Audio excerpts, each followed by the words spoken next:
வணக்கம் வணக்கம். GMP Mayavaram வாசனைய YouTube சேனலை சப்ஸ்கிரைப் பண்ணுங்க, ஷேர் பண்ணுங்க, கமெண்ட் பண்ணுங்க. நன்றியுடன் அப்துல்லா.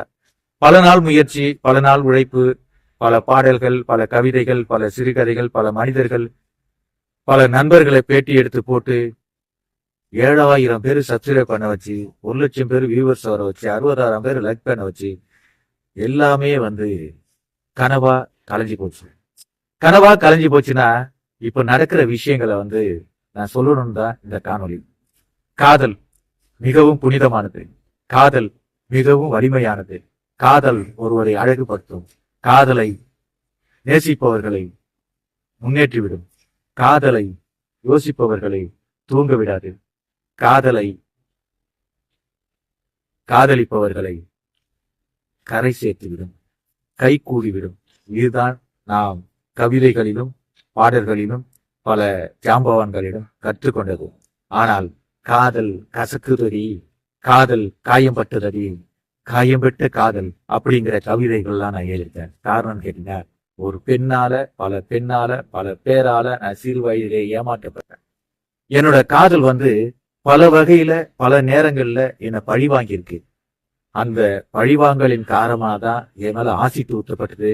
என்னோட காது, என்னோட பேஸ், என்னோட உடம்பு ஃபுல்லா மறு ஜென்மம் எடுத்துட்டேன். என்னோட உயிரை காப்பாத்துனதே அண்ணன் ராஜ்கிரண் அவர்கள் தான். இது எல்லாம் ஒரு பக்கம் இருக்கட்டும். இந்த காதலிச்சு ஏமாத்துற பெண்களை பற்றி நான் பேசணுங்கிறதுதான் இந்த காணொலி. காலம் சென்ற எனது நண்பர் மாரிமுத்து நடிகராக இருந்தவர் இப்ப சமயத்துல காலமாயிட்டாரு. அவர் முதல்ல இயக்கிய படத்துல புதுமுகமா அறிமுகமானவங்க தான் இந்த விஜயலட்சுமி.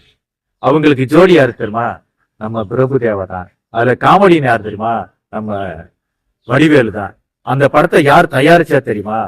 24 மணி நேரத்துல ஒரு படத்தை எடுத்து கொடுத்த, சாதனை படைச்ச, வரலாற்றுல இடம்பெற்ற ஏம்நாத் பாபுஜி என்கிற ஒரு ப்ரொடியூசர் தான். அந்த ப்ரொடியூசர் எத்தனை ஆண்டு காலமா எனக்கு பழக்கம்.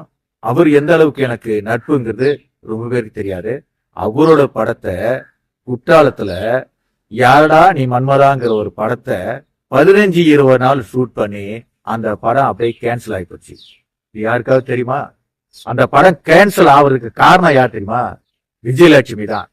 முதல் படத்திலேயே அவங்க பிரபுதேவா கூட இன்னும் பலர் கூட அங்க யூனிட்ல அப்படியே வஞ்சனை இல்லாம வாரி வழங்கி அன்பை செலுத்துறதுனால இதை பார்த்த காமெடியன் நம்ம முன்னாடியே பேசணும் இல்லைங்களா, அவருக்கு ஆசை அந்த நடிகைய தன்னோட ரூமுக்கு வர வச்சு பேசணும், இருக்கணும் அப்படின்னு ஆசைப்பட்டு 3 நாள் ஷூட்டிங்கே நடக்காம அந்த ஷூட்டிங் நடந்துச்சு. ஷூட்டிங்கே நிறுத்தப்பட்டு விட்டு. அப்ப காலம் சென்ற முருகேஷ் அண்ணன், வேலுச்சாமி சார் எல்லாருமே அந்த லொகேஷனுக்கு வந்துட்டாங்க. அந்த காமெடி நடிகர்கிட்ட போய் காம்ப்ரமைசேஷன் பேசுறாங்க.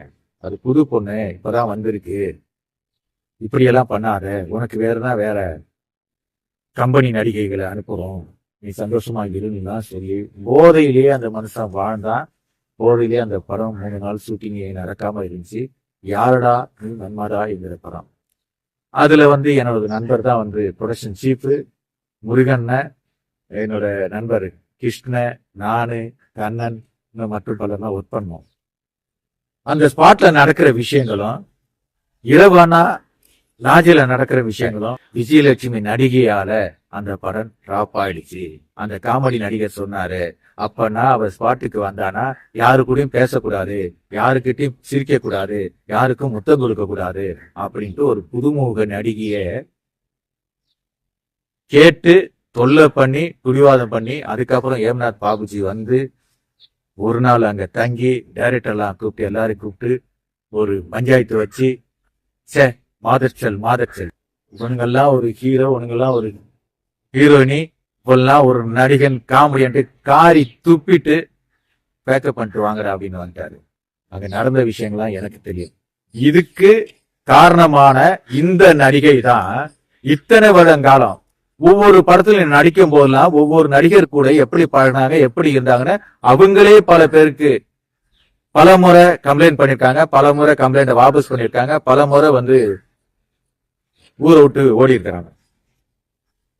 அப்படி இருக்கிற நிலையில அண்ணன் சீமான் கூட அவங்க பழகி இருக்கலாம், இருந்திருக்கலாம், அனுபவிச்சிருக்கலாம், சந்தோஷமா வாழ்க்கை நடத்திருக்கலாம்.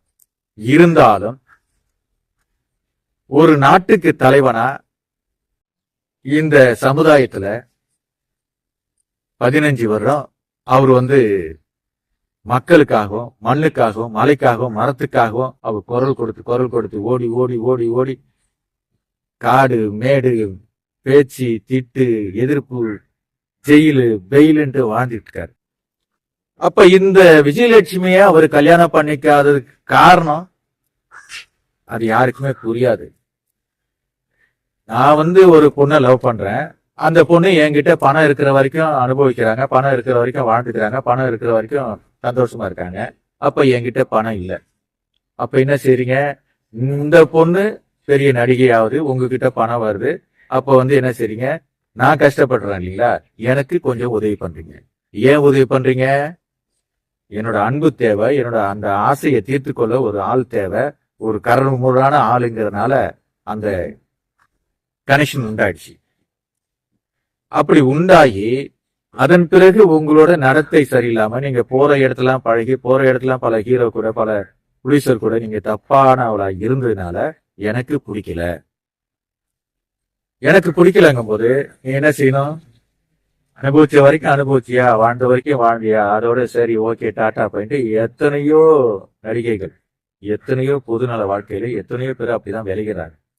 அதை விட்டுட்டு வேலைக்கு போயிட்டு அவரு ஒரு கல்யாணத்தை பண்ணிக்கிட்டு அவர் ஒவ்வொன்று உலகத்தையே கூப்பிட்டு உலக லெவல்ல அவர் மக்கள்கிட்ட பெயரை வாங்கி தமிழ் தேசியங்கிற ஒரு கொள்கையை கையில எடுத்து உலக நாடுகள் இருக்கிற அத்தனை தமிழர்களும் அவருக்கு உதவி பண்ணி உயர்ந்துகிட்டே இருக்காரு. நீ பழகின மற்ற மனிதர்கள் உன்னை கையை விரிச்சிட்டாங்க. ஏன்னு கேட்டீங்கன்னா அவங்கள நீ எந்த அளவுக்கு அசிங்கப்படுத்தின, எந்த அளவுக்கு கேவலப்படுத்தினு அவங்க புரிஞ்சுக்கிட்டாங்க. அதே நிலைப்பாடு தானே உன்னை காதலிச்ச சீமானுக்கு இருக்கும். ஒருத்தன் ஒரு பொண்ணை காதலிக்கிறானா கடைசி வரைக்கும் அவ அந்த காதலுக்கு நன்மை செய்யற மாதிரி, அந்த மனிதனுக்கு நன்மை செய்யற மாதிரி, அவங்களோட அன்பை வரவேற்கிற மாதிரி, அந்த அன்புல நம்ம கட்டி வளைக்கிற மாதிரி ஒரு பேச்சு நடவடிக்கை வார்த்தைகள் வரணும். நீ கேட்ட கேள்வியெல்லாம், நீ பேசின பேச்சு எல்லாம் நான் சில பெண்கள்கிட்ட பார்த்திருக்கேன். ஒரு எல்லைக்கு மேல பேசும்போது அப்போ அந்த ஆண்களுக்கு அந்த பெண்கள் மேல வெறுப்பு வந்துடும். அதே நிலைமை எனக்கே ஏற்பட்டு. நான் மற்றவன் கதையை சொல்ல, ஆனா சீமான் அண்ணனை பொறுத்த அளவுக்கு இந்த விஷயம் நடந்தது. அந்த அம்மா பேசின பேச்சுக்கு அளவே இல்லை. இன்னைக்கு பல நடிகர்கள், பல இயக்குநர்கள், ஒரு சில ஜாம்பவான் இயக்குனர் பாத்தீங்கன்னா ஒரு படத்துல ஒருத்தர் ஹீரோயினை இன்ட்ரோடியூஸ் பண்ணா அந்த இன்ட்ரோடியூஸ் பண்ண ஹீரோயினே கடைசி வரைக்கும் அக்ரிமெண்ட் போட்டு வாழ்ந்தவங்களா இருக்காங்க. அவங்க கல்யாணம் பண்ணிட்டாங்களா? நான் காலை சென்ற ஒளிப்பதிவாளர் இயக்குனர், அவர்கிட்ட எத்தனையோ மனைவிகள் இருக்காங்க. அவங்க எல்லாம் கேஸ் போட்டு அவர் மேல பஞ்சாயத்து பண்ணியா வாழ்ந்தாங்க? அப்படிலாம் இல்லை. அப்ப பஞ்சாயத்து பண்ணி நீ வாழணும்னு நினைச்சா உனக்கு பணம் தான் தேவையை தர, அவரோட அன்போ அவர் கூட மனைவியோட வாழ்றதுக்கு உனக்கு அருகதை இல்லை. அதை இழந்துட்ட. அப்படி இழந்த பிறகு அந்த சீமானண்ணா உன்னை கல்யாணம் பண்ணிக்கணுங்கிற அவசியம் என்ன இருக்கு? இன்னைக்கு பேசலாம், பல ஊடகங்கள் இதையே வச்சு காலமும் பொழுதுக்கு அப்படியே தெரு தெருவா நாரடிக்கலாம். இருந்தாலும் சீமான் அண்ணன் செஞ்சது தவறு. ஏன்னு கேட்டீங்கன்னா அவங்க கஷ்டப்படுறாங்கன்னு சொல்லும் போது பரிதாபப்பட்டு 50,000 25,000 கொடுத்து கொடுத்து கொடுத்து அந்த அம்மா வளர்த்து விட்டீங்க பாருங்க. அது உங்க மேல தவறு. தயவு செய்து இன்னும் நண்பர்களே, பல விஷயங்கள் இருக்கு, பேசுவோம். GMB மாயவரம் வாசனை யூடியூப் சேனலை சப்ஸ்கிரைப் பண்ணுங்க, ஷேர் பண்ணுங்க. கடவுள் மனிதனை படைத்தானா, மனிதன் கடவுளை படைத்தானா? ஜெயிப்பது யார், தோற்பது யார்? போட்டி நடக்குது பூமியிலே. மதங்களின் பெயரை சொல்லி சொல்லி மனுஷன மனுஷன் ஏமாத்துறான். படிச்சவ